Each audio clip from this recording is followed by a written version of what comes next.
Angel Reese just got caught on record asking why nobody watches her games. And she said it the same week the major networks NBC, CBS, ABC, and USA Sports all revealed that their most viewed WNBA games of all time featured Caitlin Clark, Sophie Cunningham, and the Indiana Fever this year. Caitlin Clark and Sophie Cunningham broke 5 different TV ratings records this year. 5 games, all Fever. That's not an opinion. That's the actual top 5 most watched WNBA games this season. And Angel Reese isn't in a single one of them. We're breaking down all 5 from the 2.64 million who watched Clark and Aya Wilson both come back from injury to the 3 million peak against the Liberty. So we're going to play you what she actually said, break down the 5 games that made her say it, and show you exactly why the numbers don't lie even when Reese wants them to. Do you support Caitlin and Sophie or Reese the baby giraffe? Let me know down in the comments below. Why does nobody watch my games? That's what Angel Reese reportedly asked out loud in front of people who then made sure the rest of us heard about it, too. Just sit with that for a second. No cameras rolling, no press conference, just Reese venting about ratings in a moment she probably thought would stay private. It didn't. Here's the timing that makes it so rough for her. This wasn't some random week. This was the exact same week NBC, CBS, ABC, and USA Network all revealed their biggest WNBA audiences of the entire year. And every single one of those broadcasts had either Caitlin Clark or Sophie Cunningham on the floor. Not Reese. Not the Atlanta Dream. 4 networks, 5 record nights, and the common denominator wearing a Fever jersey every time. So, while Reese is asking why nobody watches her games, the answer is playing out in primetime slots across 4 different networks. And it's not a mystery anybody needs to solve for her. Now, go back just a few days before that.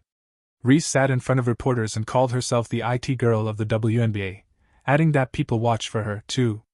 That's her public version of events. Privately, according to what's circulating, she's asking why her own games can't pull numbers.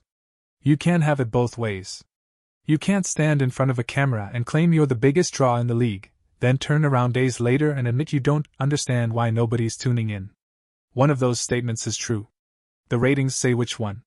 And it's not just Reese saying wild things this month. There's a whole chorus of veterans lining up to take shots at Clark and Cunningham. Like the claim that Clark is somehow the 11th best guard in the league, or that Cunningham did not deserve her shoe deal. Somebody even suggested Cunningham's finger-pointing should get banned from the court. Like pointing at an opponent is some kind of foul. These quotes were floating around the same week Clark landed the cover of NBA 2K27. And the same week Cunningham helped put up numbers no other bench player in the league is touching. 11th best guard doesn't get a video game cover. Players who do not deserve their shoe deal do not sell out their signature colorway in a weekend. The quotes aged badly, and they aged badly fast. This is where the whole story splits open. On one side, you have actual ratings, actual sales numbers, and actual video game cover. On the other side, you have quotes from players and former players who seem to be reacting to a Fever era they didn't see coming and don't know how to compete with. That gap between what people are saying about Clark and Cunningham and what the data says about Clark and Cunningham is the entire story of this week in the WNBA. Reese isn't reacting to nothing. She's reacting to a scoreboard she can't argue with night after night, network after network. So, she wasn't just frustrated for no reason. She was watching the same numbers we're about to break down. Numbers that prove exactly why the cameras keep finding Indiana and keep skipping right past everybody else. Let's get into the 5 games that caused this whole meltdown in the first place, starting with the night Clark and Aya Wilson both stepped back onto the floor after injury, and the ratings went through the roof before the opening tip even finished. The top 5 most watched WNBA games this season all belong to one team, Indiana. Not the Aces, not the Liberty, not the defending champs, not Reese and the Dream. Every single spot on that list has the Fever logo on it, and no other team even sniffs the top 5. That's not a close race. That's a sweep. Start with July 12th Fever at Aces on NBC. This game pulled 2.64 million viewers and peaked at 2.8 million, and the story behind it made it must-see before the ball even went up. Caitlin Clark and Aya Wilson both stepped back onto the court that night coming off injury in the same game against each other for the first time in weeks. Fans had been waiting on that matchup since the season started, and the league got it in Las Vegas of all places. Then Indiana didn't just win, they blew the Aces out from start to finish, turning a comeback story into a statement game about who actually controls the league right now. Now jump to the most recent one. July 18th, Liberty at Fever on CBS. This is the biggest number of the entire year. 2.58 million average viewers, peaking close to 3 million. Let that sink in for a second, because that's the defending conference contender walking into Indiana and getting handled on national television in prime time. New York came in as the measuring stick for the whole league, and the Fever didn't just beat them. They made it look easy in front of the biggest audience the WNBA has drawn all season. Go back 2 weeks earlier, though, and you get a different flavor of chaos. July 6th, Fever at Liberty, also on CBS, pulled 2.56 million viewers. This one didn't end in a blowout. Indiana actually blew a fourth-quarter lead they'd built all game, and the finish turned into a mess when a whistle on Breanna Stewart became the only thing anyone wanted to talk about afterward. Close games with controversy at the end tend to keep people on the couch instead of changing the channel, and that's exactly what happened here. Then there's the season opener, May 9th, Wings at Fever on ABC, 2.5 million viewers right out of the gate. Fans watching that one openly joked that neither team played a second of defense all night, and honestly the final score backed that up. But here's what matters. 2.5 million people tuned into a season opener with sloppy defense on both ends, which tells you the audience isn't showing up because the basketball is a clinic. They're showing up because of who's on the floor. Last one, July 15th, Fever at Valkyries on USA Network.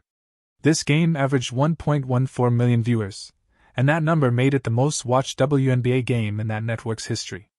Smaller number than the other four, sure, because it's a different network with a smaller footprint, but the pattern holds. Whatever channel the Fever show up on, that channel posts its best WNBA night of the year. Different networks, different opponents, different final scores, blowouts, nail-biters, sloppy openers, road games in Vegas and San Francisco. And every single time the connecting thread sits on Indiana's bench and Indiana's roster. NBC, CBS, ABC, USA, all four posted their high water mark for the season with the Fever on the floor. That's not a coincidence you can wave off, and it's not luck either. None of these 5 nights happened because a network scheduled them well, or because the league got fortunate with matchups. They happened because of what Clark and Cunningham actually do once the ball goes up, and that's exactly what we're breaking down next. Sophie Cunningham isn't the one dropping 30 a night. She's not the face on the video game cover.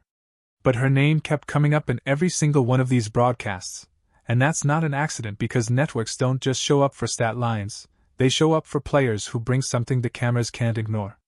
Cunningham's whole game is physical. She gets into people, she talks, she plays defense like she's got something personal against whoever's got the ball, and networks love that because it's watchable. It's the kind of stuff that makes a broadcast feel like a fight instead of a formality.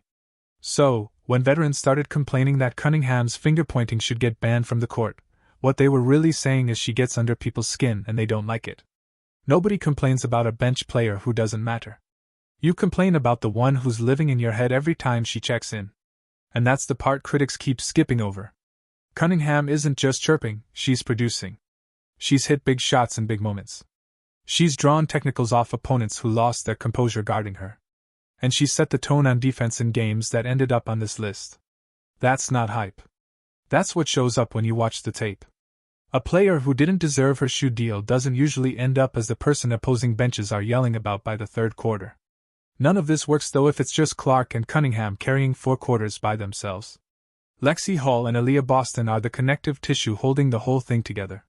Hall guards the other team's best perimeter scorer possession after possession, which frees Clark up to play the way she plays best. And Boston controls the paint on both ends, so Indiana isn't getting punished for every mistake on defense. That two-way play is what lets Clark operate as a scorer and a passer without the entire broadcast collapsing onto her every time she sits for a rest. Then there's Kelsey Mitchell, and her numbers this year aren't a footnote, they're part of the whole engine. Mitchell strung together 40 straight games scoring in double figures, which is the kind of streak that doesn't happen by accident or by playing soft competition. She also holds the franchise record for points in a single quarter with 17. And she's led the entire WNBA in total points scored before. Mitchell scores from all 3 levels, meaning she's not a one-trick shooter standing in the corner waiting on a kick-out pass. She's getting buckets at the rim, from mid-range, and from deep. And that kind of scoring threat is exactly what keeps a broadcast from going flat when Clark takes a breather. Put all of that together, and you get the real answer to why these 5 games broke records. It wasn't just Clark on a night-to-night highlight reel.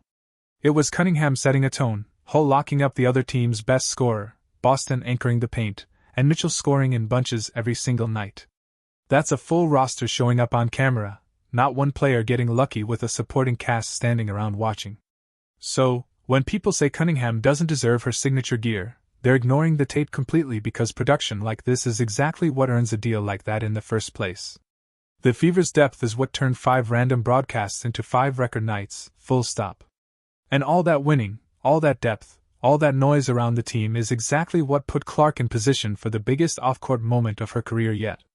While Clark was landing magazine covers and signing record deals, Reese was busy having the kind of week that makes even her own fans wince. It's almost funny how the timing worked out. One player stacking up historic brand deals and a video game cover, and the other one stacking up mystery questions about her conduct on the court, and a mystery injury nobody can explain. Start with the Toronto Tempo game because this is where things got ugly fast. Reese shouldered Nyara Sabally directly in the ribs during a play that had no business getting physical at all. And on replay it looks completely avoidable. This wasn't a hard box out or a fight for rebounding position where contact just happens.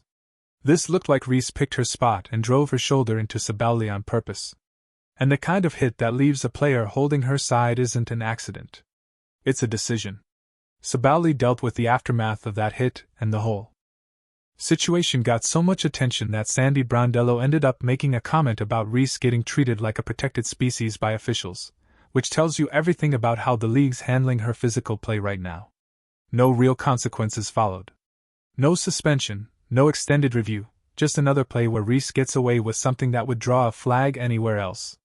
The contrast between Caitlin Clark and Angel Reese couldn't have been starker this past week, and the basketball world took notice. It started with the Chicago Sky game, which delivered a moment even stranger than the Sabally incident days earlier.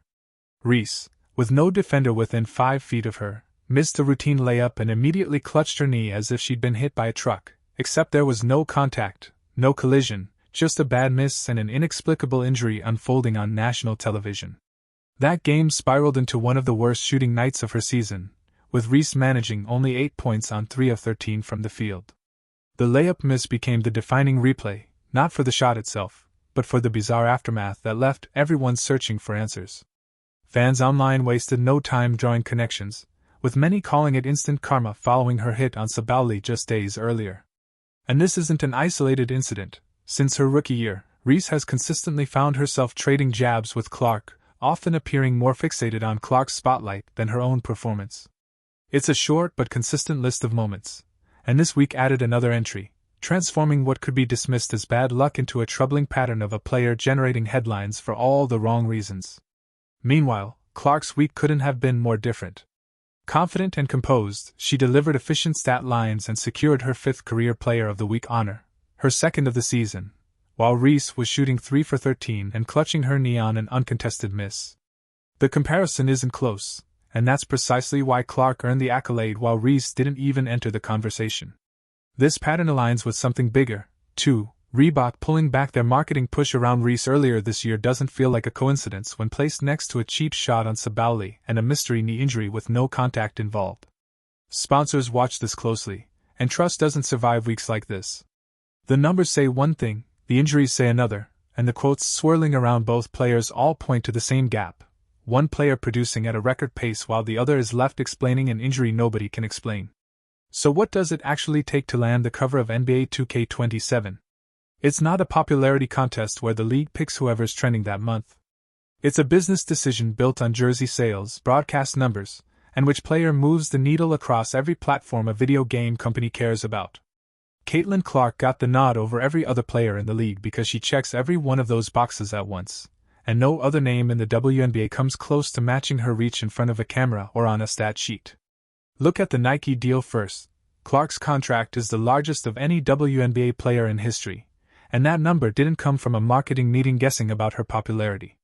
It came from production, from ratings, from a rookie season that turned into the most watched WNBA basketball anyone had seen in years. Nike doesn't hand out record deals based on vibes. They base them on what shows up on a scoreboard and in ratings reports. Then there's State Farm, which is bigger than people give it credit for. Clark became their first ever female athlete endorsement across any sport. That's not a small detail buried in a press release. It's a company deciding, after decades of picking male athletes for that role, that Clark is the one who finally earns it. Brands don't take that kind of risk on somebody unreliable. They take it on someone who shows up every night, plays through pressure, and doesn't embarrass the logo on national television. Wilson gave her a signature line, too, and this one lands hardest with basketball fans because Wilson hasn't done a signature deal like this since Michael Jordan. Let that sink in, Jordan. That's the name Clark is now next to in that conversation. And it's not because of hype, it's because Wilson looked at her game and decided she's worth building a product line around. Now add Gatorade to the pile, because their deal with Clark broke records as well, complete with her own rain-berry flavor tie-in sitting on store shelves. Stack all four of these together, Nike, State Farm, Wilson, Gatorade, and you get a simple fact nobody can spin.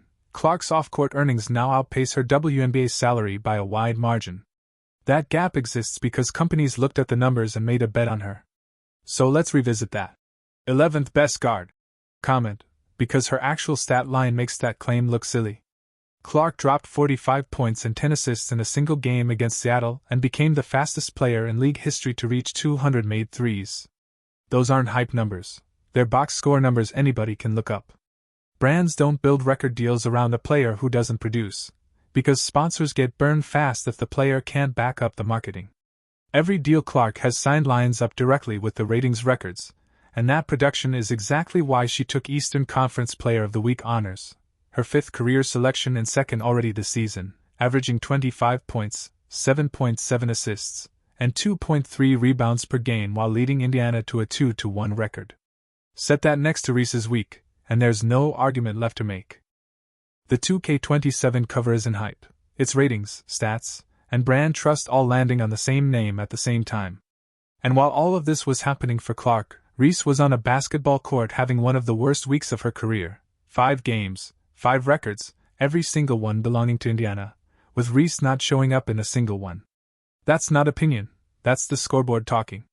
None of it happens without Clark backing up every endorsement with real production, and without Cunningham, Hall, Boston, and Mitchell doing the work alongside her. That's a full roster, not one player carrying a broadcast alone. So catch the next Fever game yourself and watch the numbers climb in real time. This season is still writing itself, and Indiana's nowhere near done proving the point. Do you support Caitlin and Sophie, or Reese the baby giraffe? Let me know down in the comments below, and don't forget to like, subscribe, and turn on all notifications, as we're bringing you all the action and top stories. Click the video on the screen, and we'll see you in the next one. This has been Hoops Uncovered.